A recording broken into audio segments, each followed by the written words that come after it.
اعوذ باللہ من الشیطان الرجیم بسم اللہ الرحمن الرحیم۔ ماہ رمضان میں 16ویں تراویح میں پڑھے جانے والے قرآن شریف کی تفسیر پیش ہے۔ اقترب للناس 17واں پارہ شروعات سورہ انبیاء شروع ہوئے۔ لوگوں کے اعمال کے حساب کا وقت قریب ہے، لیکن پھر بھی وہ غفلت میں پڑے رہتے ہیں اور قرآن کی ان آیتوں کو شاعری یا سحر بیانی سمجھتے ہیں، حالانکہ یہ کلام الہی ہے اور اس میں سب انسانوں کے لیے بڑی نصیحتیں ہیں۔ ظالم قوموں کا انجام بہت برا ہوتا ہے۔ صرف اللہ واحد ہی کی عبادت کرنی چاہیے۔ اگر زمین و آسمان کے بنانے والے اللہ کے سوا اور کوئی معبود ہوتے تو یقیناً دو عملی ہو جاتی اور فساد برپا ہو جاتا۔ کیا لوگ اس پر غور نہیں کرتے کہ اس کائنات کی اللہ تعالیٰ نے کس طرح تخلیق کی اور زمین و آسمان کیسے بنے اور پانی سے ہر چیز کس طرح وجود میں آئی، پھر ہر چیز کو کس طرح فنا ہے، بلکہ جب ان کی ہدایت کے لیے رسول آتے ہیں تو وہ ان سے روگردانی کرتے ہیں۔ قیامت کے دن ان کے جھوٹے معبود ان کو اللہ تعالیٰ کے عذاب سے بچا نہ سکیں گے۔ اے رسول صلی اللہ علیہ وسلم، ان سے پوچھئے کہ آخر رات دن کو ان کے کام کون بنا رہا ہے اور کون ان کی نگرانی کر رہا ہے، اور اللہ کے سوا کسی کو یہ قدرت حاصل ہے؟ ان تمام سوالات کے جوابات دینے کے لیے یہ قرآن ہی اللہ تعالیٰ کی طرف سے نازل کیا گیا ہے، جو بہت بابرکت نصیحت ہے۔ کیا اس سے انکار کیا جا سکتا ہے؟ حضرت ابراہیم علیہ السلام کو شروع سے عقل سلیم عطا ہوئی تھی۔ وہ اپنے والد آزر اور اپنی قوم سے بت پرستی چھڑانا چاہتے تھے، اور ایک موقع پر انہوں نے ان بتوں کو توڑ بھی ڈالا۔ ان کی قوم نے انتقاماً ان کو آگ میں ڈھکیل دیا، لیکن اللہ تعالیٰ کے حکم سے وہ آگ حضرت ابراہیم علیہ السلام کے لیے گلزار بن گئی۔ قلنا یا نار کونی بردا وسلاما علی ابراہیم۔ پھر ان کی اولاد میں حضرت اسحاق اور حضرت یعقوب علیہ السلام کی بشارت دیتے ہوئے ان سب کو نیک کام کرنے، نماز پڑھنے اور زکوٰۃ دینے کا پابند فرمایا۔ حضرت نوح علیہ السلام کو اور ان کے خاندان کو اللہ تعالیٰ نے سخت مصیبت سے نجات دی اور ان کی قوم کو غرق آب کر دیا۔ پہاڑوں اور پرندوں کو حضرت داؤد علیہ السلام کا تابع کر دیا اور ان کو جنگی لباس زرہ بختر کی صنعت سکھائی۔ حضرت سلیمان علیہ السلام کے تابع ہواؤں کو کر دیا، اور جنوں کی قوم بھی آپ علیہ السلام کی حکم بردار ہوئی۔ حضرت ایوب علیہ السلام کو بیماری سے نجات دی۔ حضرت اسماعیل، حضرت ادریس، حضرت ذوالکفل کو علیہ السلام کو اپنی رحمت میں لیا۔ حضرت یونس علیہ السلام کو مچھلی کے نگلنے کے بعد اس کے پیٹ سے نکالا۔ حضرت زکریہ علیہ السلام کو بڑھاپے میں حضرت یحییٰ جیسا بیٹا عطا کیا۔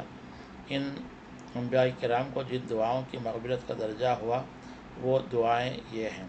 حضرت ایوب علیہ السلام کی دعا انی مسنی الضر وانت ارحم الراحمین۔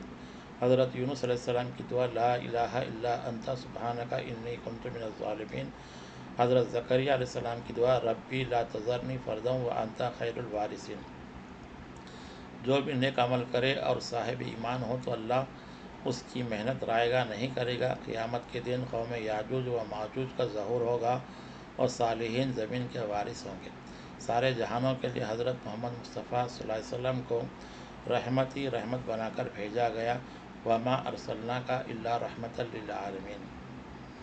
بسم اللہ الرحمن الرحیم۔ سورہ الحج شروع ہوا۔ لوگوں، اپنے پروردگار کے عذاب سے ڈرو، کیونکہ قیامت کا زلزلہ ایک بڑی سخت مصیبت ہوگی۔ اور اے لوگوں، مر کر جی اٹھنے میں کوئی دھوکہ اور شبہ نہیں، اس کا یقین رہے۔ جس طرح نیستی سے ہستی پیدا ہوئی اور انسان معمولی نطفے سے پیدا ہوا اور چھوٹے سے بڑا ہوا، پھر مرنے کے بعد وہ قبروں سے نکالا جائے گا۔ بعض لوگوں کا یہ حال ہے کہ جب تک ان کو فائدہ پہنچتا ہے وہ اللہ کی عبادت کرتے ہیں، اور جہاں کوئی نقصان کی صورت ہوئی تو وہ کنارہ کشی کرنے لگتے ہیں۔ یہود و نصارہ وغیرہ کا تصفیہ قیامت میں ہی ہوگا۔ شمس و قمر، شجر و حجر، حیوانات اور اکثر انسان سب ہی اللہ کے سامنے سجدہ ریز ہوتے ہیں۔ جو پوری طرح ایمان لاتے ہیں اور عمل صالح کرتے ہیں، اللہ تعالیٰ ان کو جنت عطا کرتا ہے، جہاں زرق و برق کے لباس عطا ہوں گے اور خوب خاطر مدارات ہوگی۔ اس کے لیے قول طیب اور صراط حمید یعنی مسجد حرام کی طرف رجوع ہونا چاہیے۔ حضرت ابراہیم علیہ السلام کو حج کا اعلان کر دینے کا حکم دیا گیا، اور اس غرض سے کعبۃ اللہ کی تطہیر و صفائی کا کام سپرد ہوا اور مناسک حج کی ادائی نے جھوٹی بات سے بچنے اور اللہ کی نشانیوں کا احترام کرنے کا پابند کیا گیا۔ ہر ایک امت کے لیے قربانی قرار دی گئی تاکہ اس پر اللہ کا نام لیا جائے اور عزیز و اقارب اور محتاجوں کو کھلایا جائے۔ قربانی سے مقصد خون بہانا نہیں بلکہ تقوی حاصل کرنا اور ہدایت پر شکر گزار ہونا چاہیے اور اللہ تعالیٰ کی بڑائی بیان کی جائے۔ جن مسلمانوں سے کافر لڑتے ہیں تو اب ان کو بھی ان کافروں سے لڑنے کی اجازت دی گئی، اس واسطے کہ ان پر ظلم ہو رہا ہے، اور بے شک اللہ تعالیٰ ان کی مدد کرنے پر پوری طرح قادر ہے۔ جب اقتدار حاصل ہو تو عبادت کے ساتھ خدمت خلق کی طرف بھی متوجہ ہونا چاہیے اور امر بالمعروف اور نہی عن المنکر پر عمل ہو۔ آپ صلی اللہ علیہ وسلم اعلان فرما دیجیے کہ سب انسانوں کے لیے آپ صلی اللہ علیہ وسلم رسول بنا کر بھیجے گئے ہیں۔ جو لوگ ایمان لائے اور نیک کام کیے اللہ تعالیٰ ان کو عزت کی روزی عطا فرمائے گا۔ انہیں شیطان کے دھوکے سے بچنا چاہیے۔ قیامت کے دن صرف اللہ تعالیٰ ہی کی حکومت ہوگی اور اسی کا حکم چلے گا۔ جن لوگوں نے اللہ کی راہ میں اپنا گھر بار چھوڑا اور ہجرت کی پھر قتل ہوئے یا مر گئے تو اللہ تعالیٰ ان کو ضرور عمدہ اجر عطا فرمائے گا اور اللہ ہی سب سے بہتر اجر دینے والا ہے، اور ان کو ایسی جگہ پہنچا دے گا جس کو وہ پسند کریں گے۔ اللہ تعالیٰ بڑا علیم اور حلیم، سمیع اور بصیر اور غنی الحمید ہے۔ جو کچھ کے زمین پر ہے وہ سب اللہ تعالیٰ نے انسان کے لیے مسخر کر دیا ہے، اور اللہ ہی کے قانون قدرت سے سمندروں میں کشتیاں چلتی ہیں، اور اسی نے آسمان کو گرنے سے روک رکھا ہے۔ جو اللہ کو چھوڑ کر دوسروں کی عبادت کرتے ہیں ان کا برا انجام ہوگا۔ تعجب ہے کہ کافر اللہ کے سوا جن کو اپنا معبود بناتے ہیں وہ سب مل کر بھی ایک مکھی تک پیدا نہیں کر سکتے اور ایک مری ہوئی مکھی تک کو زندہ نہیں کر سکتے۔ مسلمانوں، تمہارا یہ کام ہے کہ تم اللہ تعالیٰ کے سامنے رکوع اور سجدے میں گر جاؤ اور حق اطاعت کرو۔ ملت ابراہیمی ہی دین اسلام ہے اور حضرت صلی اللہ علیہ وسلم اسی پر شاہد ہیں، اور اللہ ہی ہمارا مولا ہے، نعم المولا و نعم النصیر۔ صدق اللہ العظیم۔